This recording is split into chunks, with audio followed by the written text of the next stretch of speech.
Assalamualaikum warahmatullahi wabarakatuh. Salam Om Swastiastu, Namo Buddhaya, Salam Kebajikan untuk kita semua. Kami dari Universitas Sultan Hasanuddin Prodi Perikanan. Di sini kami akan menjelaskan tentang mutu pangan dari mata kuliah STHP dengan beranggotakan Saya Ramdan Fauzi dengan NIM 4443 230143. Saya Zakwan Despermana dengan NIM 444 3230 123. saya Sabdila Benarman dengan NIM 443230158. Saya Najwa Jazia Ilahi dengan NIM 444 323 0160. Saya Nadia Mediana dengan 444320150. Saya Novina Nurastia dengan 444 323 0109. Halo, di sini saya akan menjelaskan tentang standarisasi mutu pangan. Mutu pangan di Indonesia ini dilakukan oleh Badan Standarisasi Nasional yang bekerja sama dengan Badan Pangan Nasional. Nah, tujuan dari mutu pangan sendiri adalah untuk menciptakan keberagaman mutu produk dalam satu bahasa dan pengertian yang sama.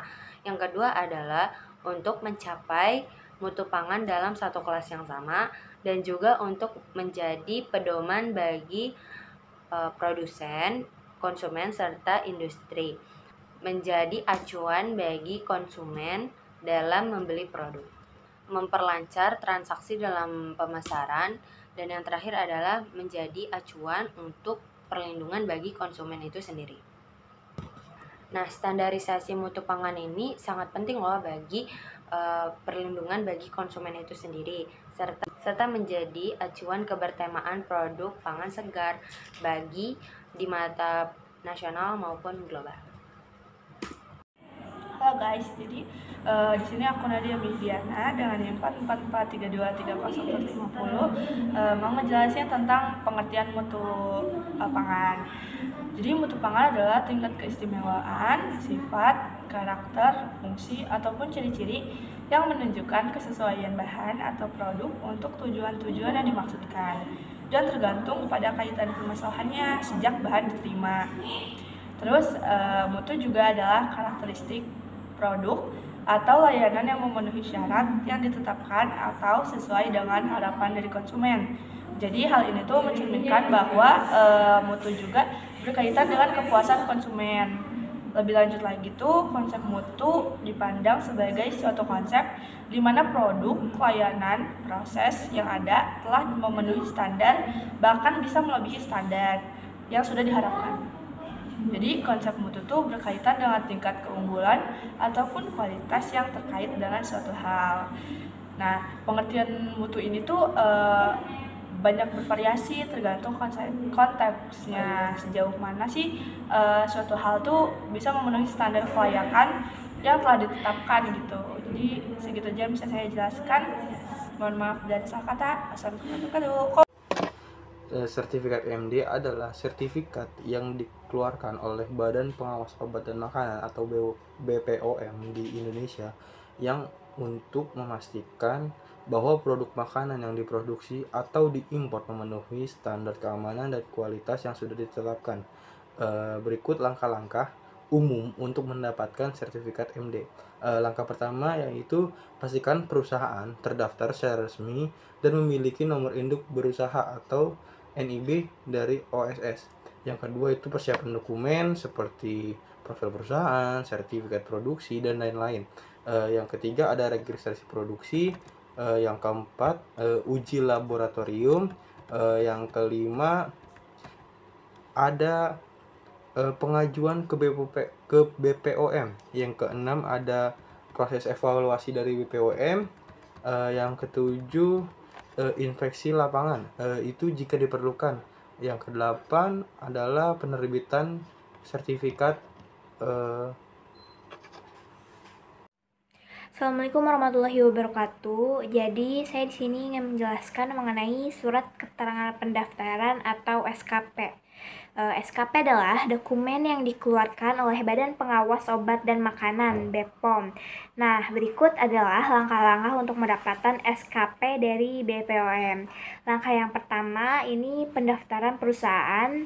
registrasi OSS. Jadi pastikan perusahaan Anda sudah terdaftar dan memiliki nomor induk berusaha NIB dari Online Single Submission.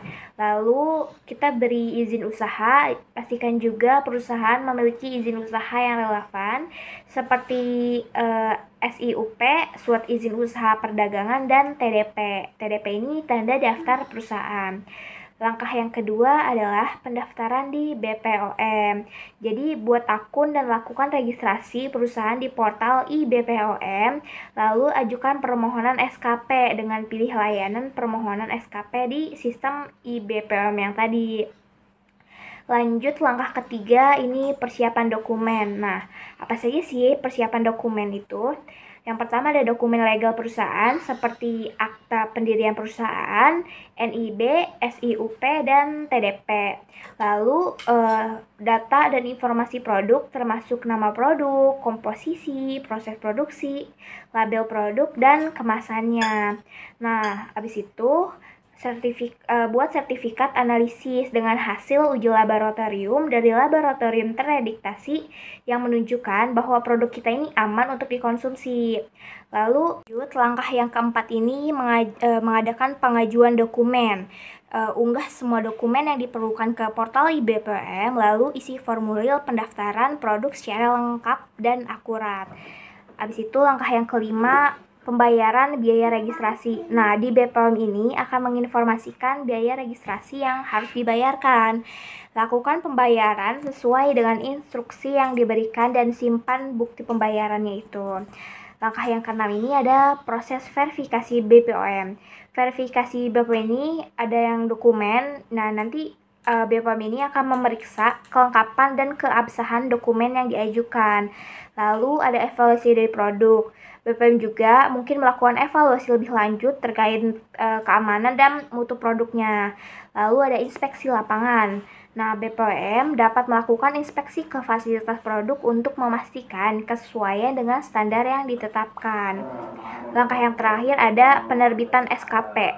Jadi nanti ada pengumuman hasilnya. BPOM akan menginformasikan hasil evaluasi. Jika semua persyaratan terpenuhi, SKP akan diterbitkan. Lalu habis itu tinggal diunduh SKP-nya. Nah, SKP ini dapat diunduh melalui portal iBPOM setelah pemberitahuan diterima. Sekian dari saya. Saya Kapus Pitasari dengan NIM 444-323-0136. Pangan industri rumah tangga atau PIRT adalah izin yang diberikan oleh Dinas Kesehatan dalam bidang produksi pangan yang berskala rumah tangga. Adapun hal-hal yang harus dilakukan untuk mendapatkan sertifikat PIRT yaitu yang pertama pendaftaran usaha. Pendaftaran usaha ini meliputi legalitas usaha seperti usaha Anda ini harus memiliki izin dari pemerintah setempat seperti surat izin usaha perdagangan dan nomor induk berusaha. Lalu yang kedua, mengikuti pelatihan keamanan pangan. Setelah mengikuti pelatihan keamanan pangan ini akan diberikan sertifikat pelatihan. Yang ketiga yaitu persiapan dokumen. Adapun yang harus dilakukan yaitu mempersiapkan dokumen-dokumen dan spesifikasi produk. Lalu yang keempat yaitu pengajuan permohonan.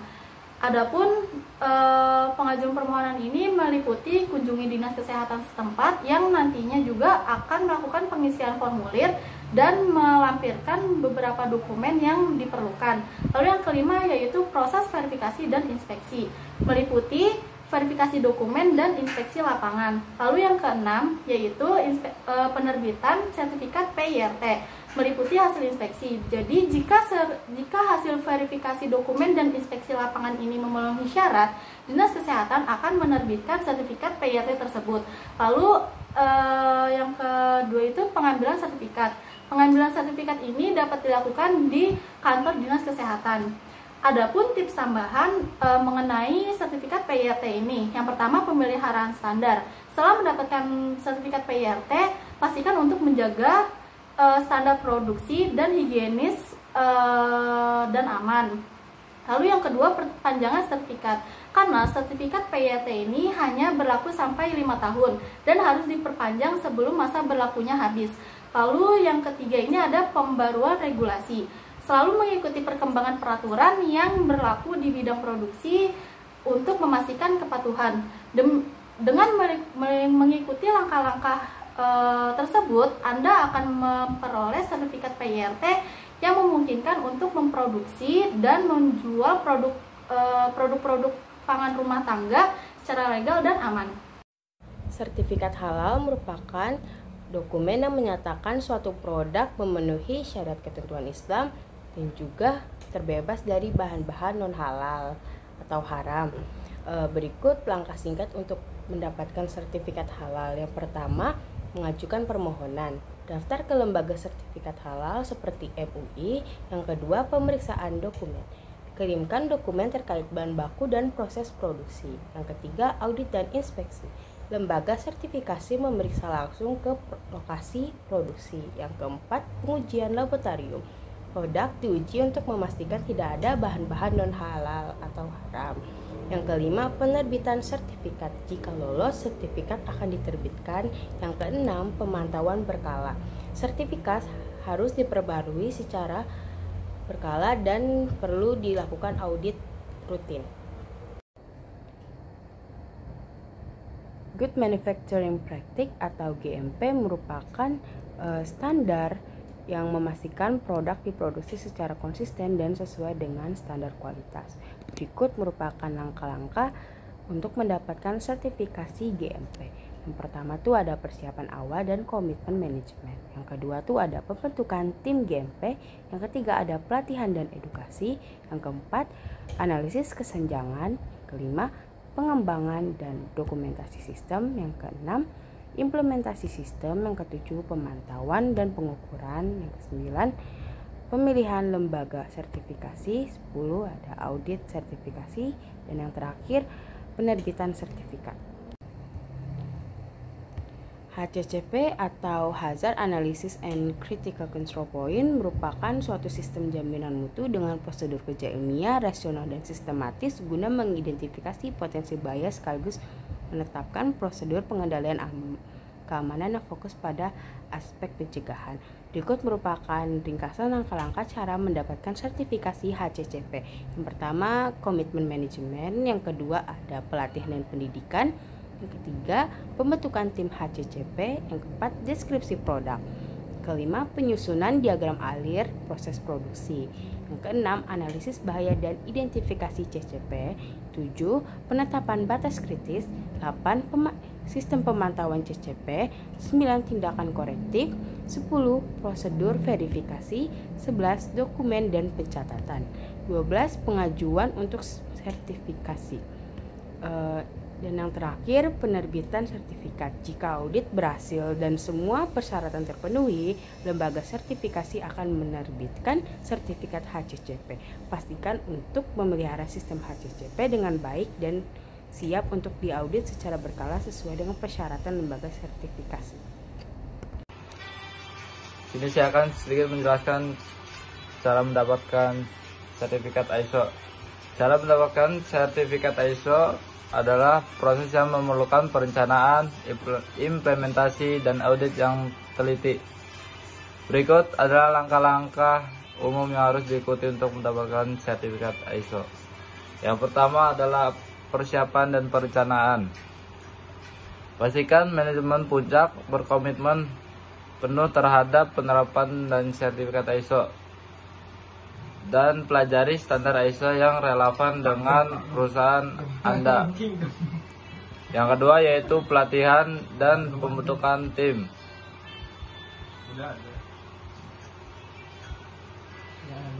Berikan pelatihan kepada karyawan tentang standar ISO yang akan diterapkan. Dan bentuk tim internal yang bertanggung jawab untuk implementasi ISO, biasanya disebut dengan tim implementasi ISO atau tim manajemen mutu. Yang ketiga yaitu analisis kesenjangan.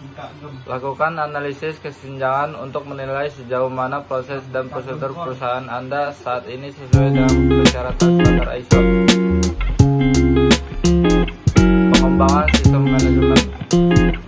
Kembangkan dan dokumentasikan kebijakan, prosedur, dan instruksi kerja yang diperlukan sesuai dengan persyaratan standar ISO. Yang kelima, implementasi sistem. Terapkan semua prosedur dan kebijakan yang telah didokumentasikan. Berikan pelatihan lanjutan kepada karyawan untuk memastikan mereka memahami dan mengikuti prosedur baru. Yang keenam yaitu pemantauan dan pengukuran. Mulailah pemantauan dan pengukuran kinerja terhadap tujuan yang mutu yang telah diterapkan, dan lakukan audit internal untuk memastikan bahwa sistem manajemen yang diterapkan sesuai dengan persyaratan standar ISO. Yang ketujuh yaitu tinjauan manajemen. Lakukan rapat tinjauan manajemen untuk meninjau kinerja sistem manajemen, mengevaluasi hasil audit internal, dan menetapkan tindakan perbaikan yang diperlukan. Yang kedelapan, pemilihan lembaga sertifikasi. Pilih lembaga sertifikasi yang diakui. Yang kesembilan yaitu penertiban sertifikasi. Jika audit sertifikasi berhasil dan semua persyaratan terpenuhi, lembaga sertifikasi akan menerbitkan sertifikasi ISO. Sertifikasi ISO memerlukan pemeliharaan melalui audit pengawasan berkala, biasanya setahun sekali, dan audit resertifikasi biasanya 3 tahun sekali. Sekian penjelasan dari kelompok kami. Apabila ada salah-salah kata mohon dimaafkan. Wassalamualaikum.